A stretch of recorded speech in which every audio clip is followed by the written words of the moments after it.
Is it thy way? Now.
Now.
The fallen leaves.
They serve but you. I can play turning to aid you. You need to the foot. Then it's summon me. Ah, torrent. Treat him with.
Foul tarnished.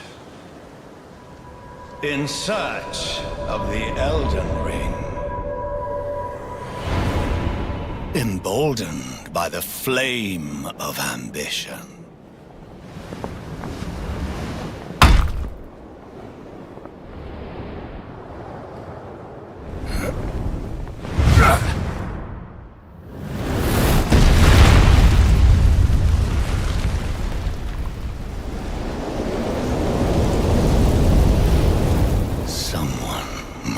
Extinguish thy flame. Let it be Margit the Fell.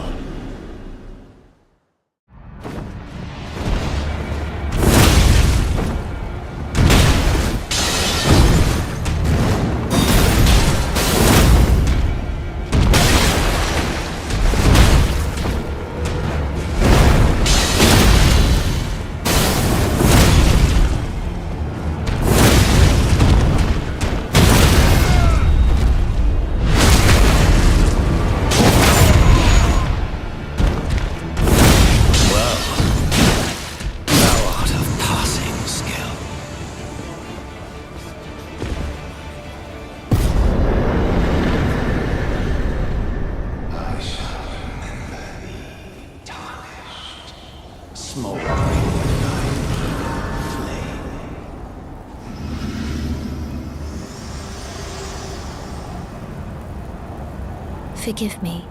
To see and it seems torrent, whereas there is but I can take gathering play. Very well. Let my hand rest upon you for but a moment.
come off. It's tightly. God, you breached. Well, but of course.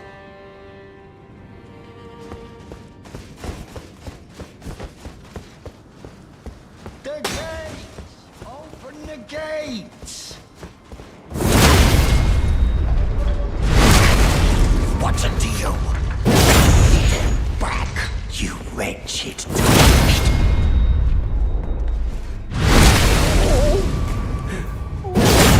Always me.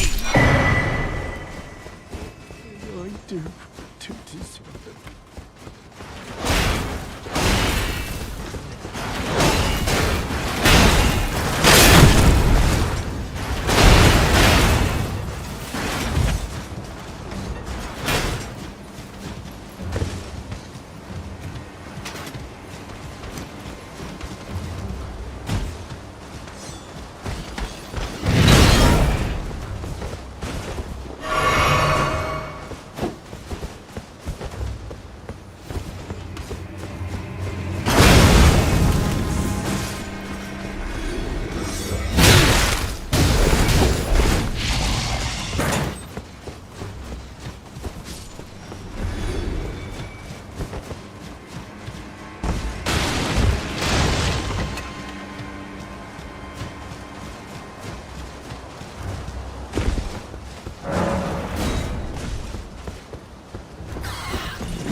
Mighty dragon, thou the true-born heir. Lend me thy strength, O kindred. Deliver me unto greater heights. Well,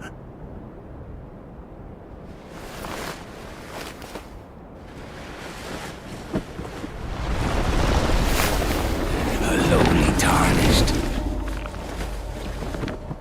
playing as a lord. I command thee, kneel! I am the lord of all that is golden.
slowest of dragons.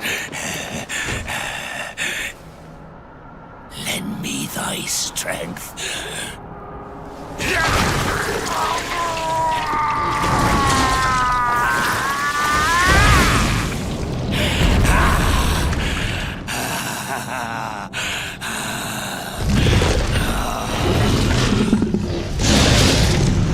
Forefathers, one and all! Bear witness!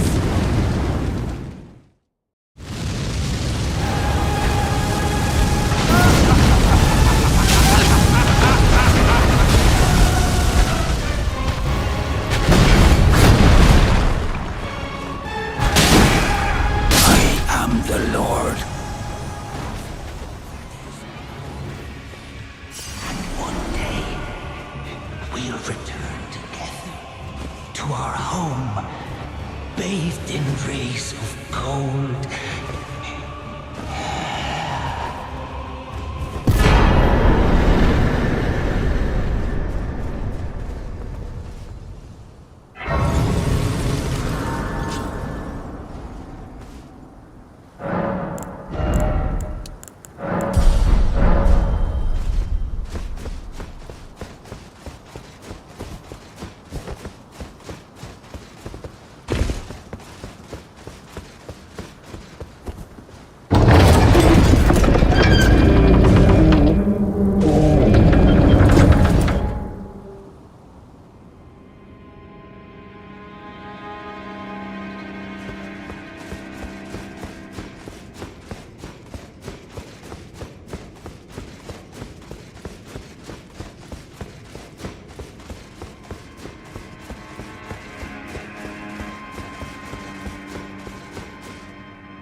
press conference. Obviously, we're going to be talking about that throughout the show.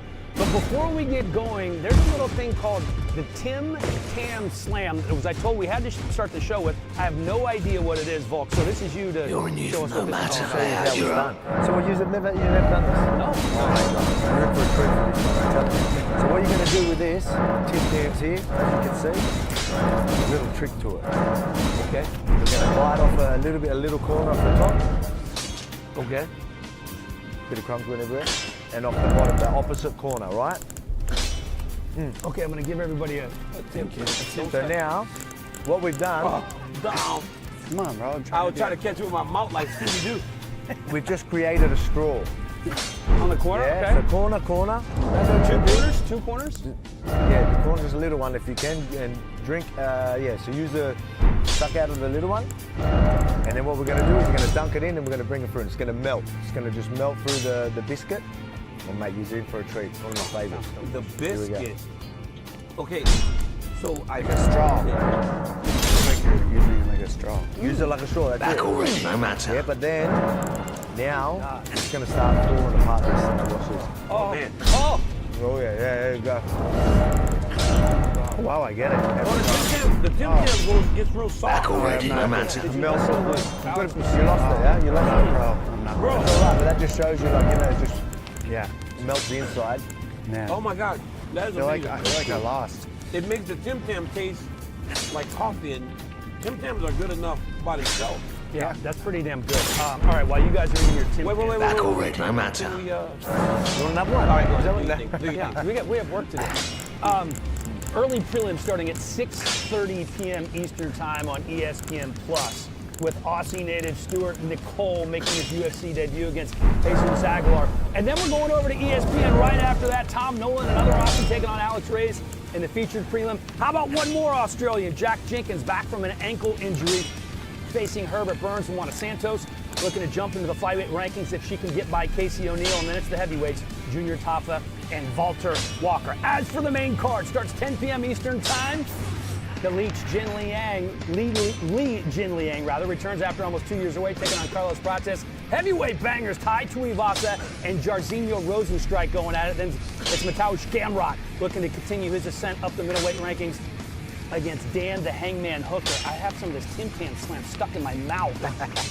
Phenomenal top 10 flyweight matchup in the co-main. Kai Kara France and Steve Herseg. And then, of course, the main event. It is the champ, Dricus du Plessis, defending his middleweight title for the first time against Israel Adesanya. Let's bring in the voice of the USC, John Anik, right now. A couple of quick questions on what we have going down here in Perth on Saturday. John, let's start with Izzy. Just fireworks in the press conference yesterday. You could see the emotions flowing from Israel Adesanya. I haven't seen anything like that in quite some time. Were you surprised by what you saw? No, Hellcat. Let's start with Dominic Cruz's sweater, looking like fucking Mr. Rogers out there on a Sunday morning, Saturday morning, whatever it is. So I actually just spent a minute with Israel Adesanya's parents here, and I think anybody, I mean, look at that sweater.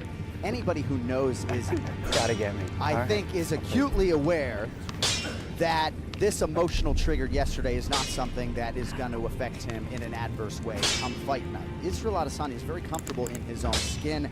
I think there's a lot of emotion with this fight, sure, but there's a lot of emotion with his family sitting in the front row. I think some of the emotions, DC and I were talking about this last night, start to come to the surface when you're cutting weight. So, Dan, I don't lean too far into this. There is no denying maybe on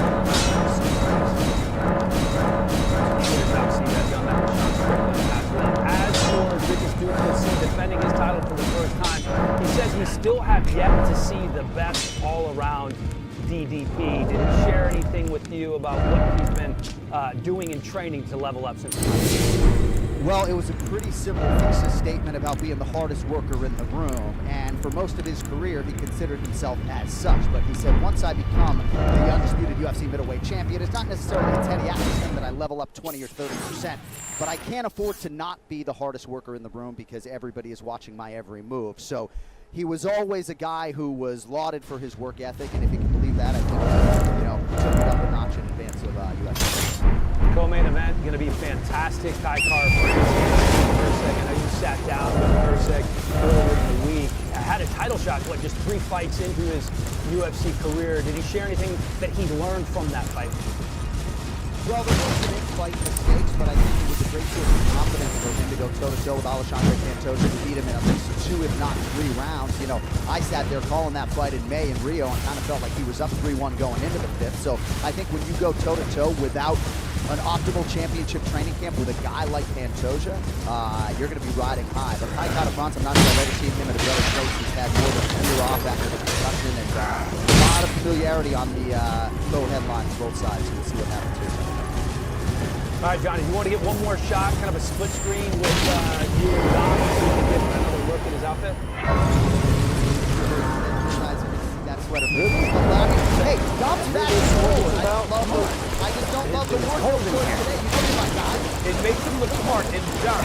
You got a tie on the knee there. You got a tie in there. Look at this. Is there a tie? He's got a tie. I got a question. Did they give you guys a dress code? You look great. I think you look amazing. They got a tie underneath that sweater, man. This is called banter, right? This is how men, we just burn each other, right? That's what you got it. It's not burning when you look that good. Thank you. You know? John, thank you so much. I mean, here we have TSC just looking like an absolute slob in a t-shirt that he just eats 2 kids. I mean, what's going on? Stop making fun of Whatever. Try to be nice to people. So I'm Hey, John, when the show is called the UFC Weigh-In for Future, and then you wear what you want. I keep trying to change the name of the show. You know, we'll put your name on the show if you weigh in today. How about we do that? We'll make you part of the weigh-in. Absolutely not. You want to do it? You can keep the name of the show. I ain't getting on the table. I pay to see that. Thanks, Eric. How are you scared of the scale? It doesn't matter anymore. Maybe I'm gonna fight. Oh, here we go. You heard it here No, first. Dom, that's funny. Okay. If I want to be funny, that's funny. All right, come on, let's get back to work. We dropped Anik off the camera right when he was Main just event. laughing hysterically. Nobody listens. All right, we talked a little bit about it with John. The press conference was fireworks yesterday. Dricus really leaning into the rivalry and saying a few things that obviously brought some emotion out of Israel Adesanya. We talked a little bit in the back room about it, and not overly surprising for you because he's an emotional guy. Yeah, I don't think it's exactly what Dricus was saying, but you know, as John Anika touched on it perfectly. I think he had his family in the front row. He can be quite emotional, and he is comfortable in his own skin, like as he was saying. So he's a very loyal dude. So even when it comes to friends and family, he can be quite emotional. And the family got brought up, and I think got emotional. I think this is going to be something that'll benefit him. I think he's going to use this as fire and channel it in the right direction going into the main event this weekend. I think he is such a smart fighter, and his emotional intelligence is so high, Dom, that some people would carry this into the octagon and let it affect them in a negative manner. I don't see that happening with Izzy because he's just the way he's put together, the way he's working. Yeah, I mean, I think that's a good point. I mean, you got multiple world championships, so he knows what he's doing. And at the end of the day, emotion is not weakness if you can learn how to channel it. It can be a touchstone for a lot of people. You know, thinking about his family could be the one thing that powers him up. You don't know. And I think that doesn't mean it's easy.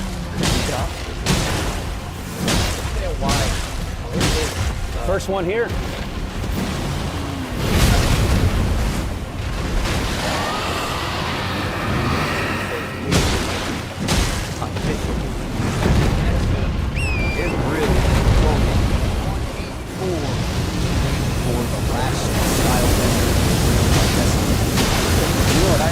And his opponent is the reigning defending undisputed UFC middleweight champion.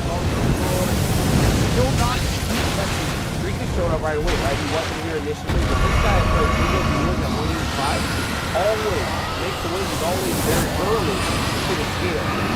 And honestly, 185, the official weight for Dricus UFC, and with that, 185 he doesn't look at stuff down as he normally does. He looks like he did it really well. I mean, the guy's phenomenal patient. His face doesn't look as stuck in there. He's seen him inspire a win.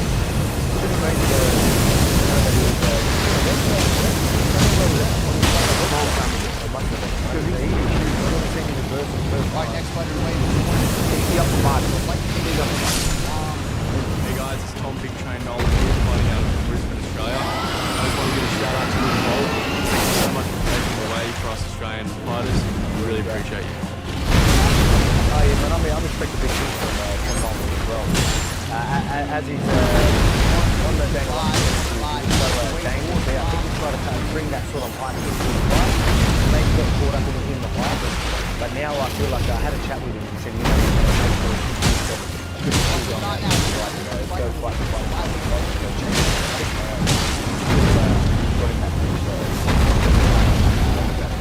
You know, Luana Santos, we sat down with her the other day for a fighter meeting, and she was very confident in what she has done in the octagon this weekend. But one thing about her that stood out to me was this is a fight she envisioned and called for.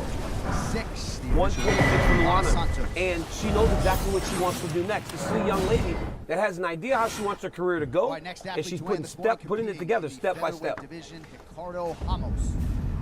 Ricardo Ramos, a 29-year-old from Sao Paulo, facing Josh Culibao in the prelims. You know, everybody has a long trip to get to Perth, but he might have had one of the longest with 2 consecutive 15-hour flights. He's coming in, of course, off back-to-back submission losses, both the official weight for by guillotine. And it's the first time in his career he's lost 2 in a row. So he's been really leaning on his face, saying God gives him energy and looking to get back on track. This guy comes in so big, too. He's another big guy for the weight class. Tall, lanky, strong, very good grappling.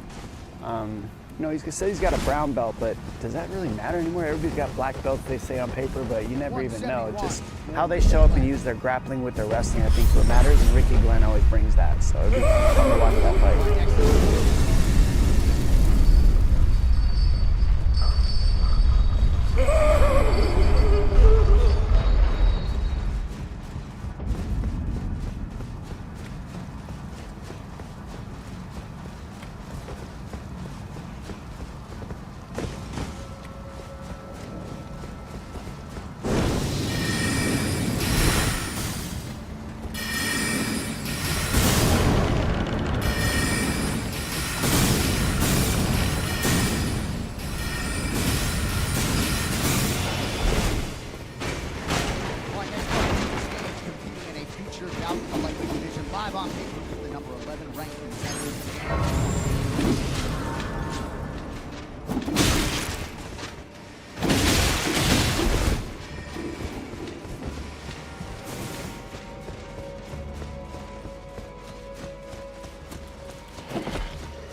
Dan Hooker said he unlocked a new avatar with his tattoos. Like, wow. He's like, I had that like just a year ago. Like it was like a clean, like nothing on his skin. Now the whole body's just a completely different looking guy.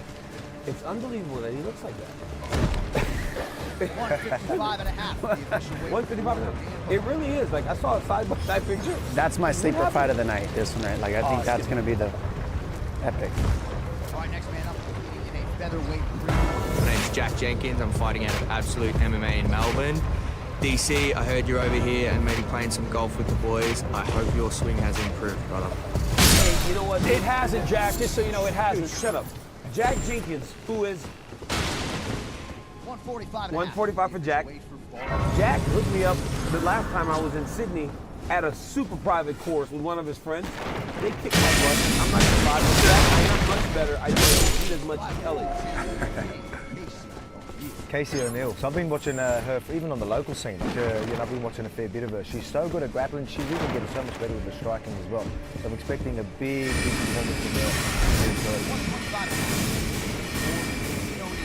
I will say, both of you laying out for the weight. Most guys that just do this, good job. Good job, both. Listen. Herbert Burns. Watch his grappling. Insane. That's right. This guy is definitely right. He gets a hold of your feet. He can submit. It's crazy to watch. And as all champions, you know how hard it is to submit people in the octagon at the highest level. This guy is the way to make it happen.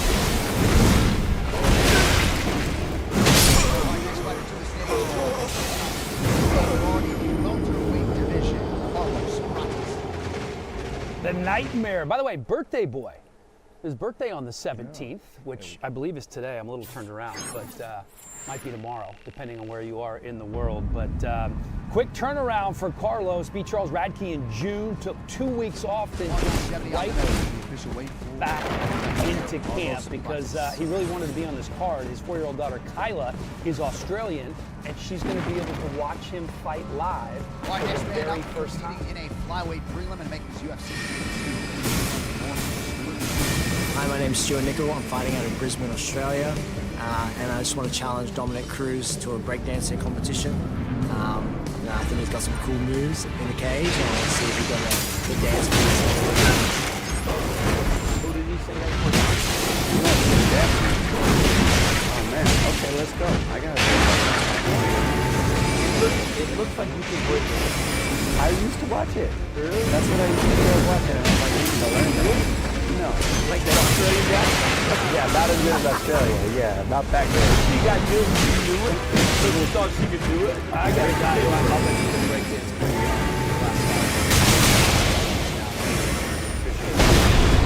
305 Wayne Show. Izzy, good to see you. Good to have you back. We don't fight in 11 years. It feels like 11 years before that fight. I'm curious, the time off, was it helping you more spiritually or physically?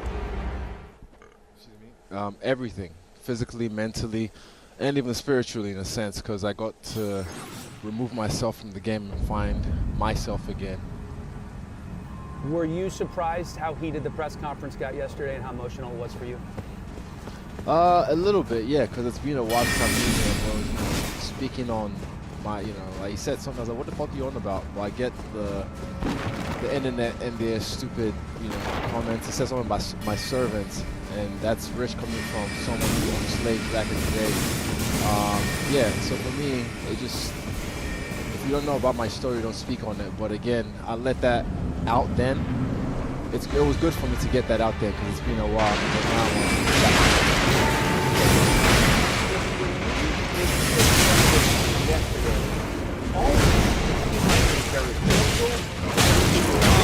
But he definitely turned back up. Is that a great reminder that I say I'm here to take his soul, but now I know I got to take this man's soul in the octagon. I told you, DC, my main guy, I trust myself.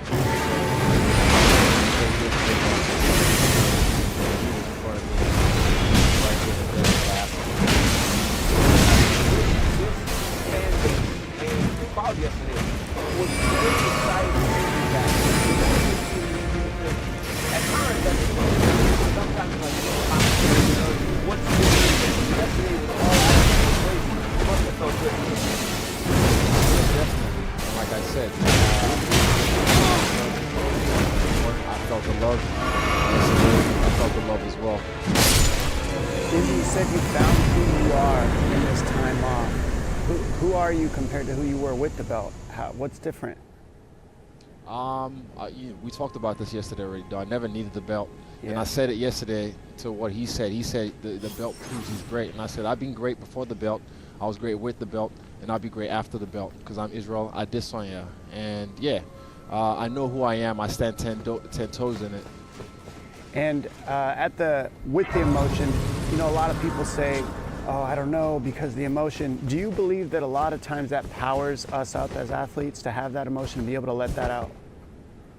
If you know how to use it right. I am an emotional person, but I'm also very emotional intelligent, unlike most people. And yeah, I know when to use the fire to burn, the power within. And yeah, soon.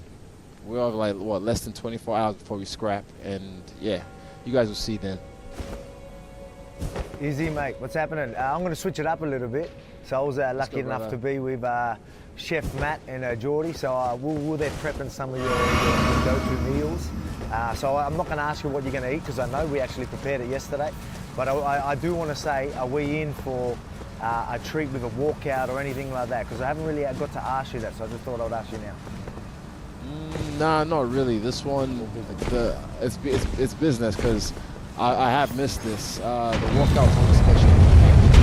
Walk there to the octagon, feel the energy, and then use it against them. Good, mate. Looking forward to seeing you get out there and do your thing, mate. White shot, brother. Thank you. Izzy, before we let you go, Volk's cooking on a scale of 1 to 10. What do you rate it? It's 100. We're cooking with Volk. It looks Appreciate good. Bless you guys. See you. It looks good. I mean, to be fair, he's starving. Come on. There you go. See, trust me, you'll like it. Thanks, Izzy. Appreciate it. A very emotional build-up for Israel Adesanya, and we've talked about his emotional intelligence, which he addressed right there, and you essentially said the same thing earlier. Can it be draining, though, Dom, when you have so much build-up, so much emotion behind a fight like this? You know, everything about leading to a fight is draining, but that's what we train for. When you're training two hours twice a day, every day for 3 months, this is not emotionally draining. The training is. So we're in such good shape at this point that whatever you hit us with, we're ready for it. I really believe it's not going to drain, but it can drain people, but we're in shape for it. Why, everybody's making such a big deal about the response of Adesanya yesterday. And I get it. I get it. I understand. But we've seen him emotional. We have seen him fight with emotions. The time that stands out the most to me was against Paulo Costa. He hated Paulo Costa. He hated